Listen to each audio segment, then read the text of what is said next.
Hi friends, ഞാനിന്ന് കുട്ടികൾക്ക് വേണ്ടിയിട്ട് ഒരു ഡിഷാണ് ഉണ്ടാക്കിയിരിക്കുന്നത്. ഒരു കേക്കാണ്. അമൃതം പൊടി കൊണ്ടാണ് തയ്യാറാക്കിയിരിക്കുന്നത്.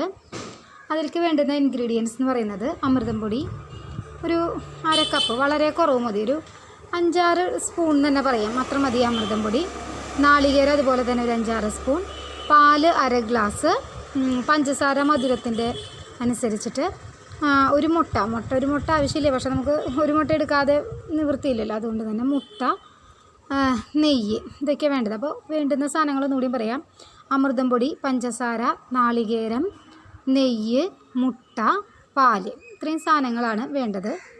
അമൃതം പൊടിയുടെ മാവ് തയ്യാറാക്കുമ്പോൾ ഈ 1/2 ഗ്ലാസ് പാലാണ് ഈ പൗഡറിന് വേണ്ടുന്ന ലൂസാക്കാൻ വേണ്ടുന്ന ഇത്.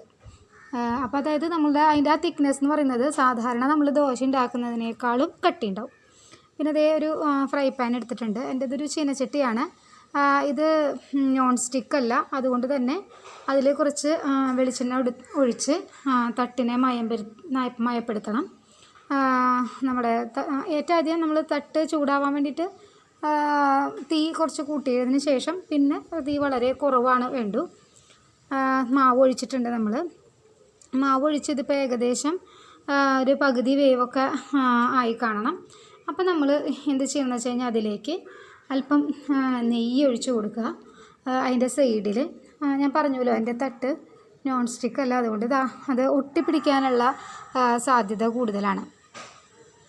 ഞാനത് മറച്ചിട്ടിട്ടുണ്ട്. കണ്ടോ, നല്ല ബ്രൗൺ കളറായി വന്നിട്ടുണ്ട്.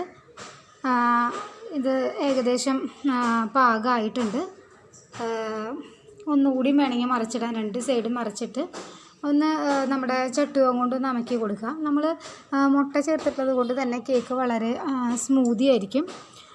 പിന്നെ അതിലേക്ക് ഞാനൊരു ടിപ്പ് പറഞ്ഞു തരാം എന്ന് പറഞ്ഞു കഴിഞ്ഞാൽ, ഏലക്കാപ്പൊടി ചേർക്കുകയാണെങ്കിൽ ആ സ്മെല്ല് കുറച്ചുകൂടെ നല്ലതായിട്ട് നമുക്ക് കിട്ടും. ഇതാണ് നമ്മുടെ സംഭവം.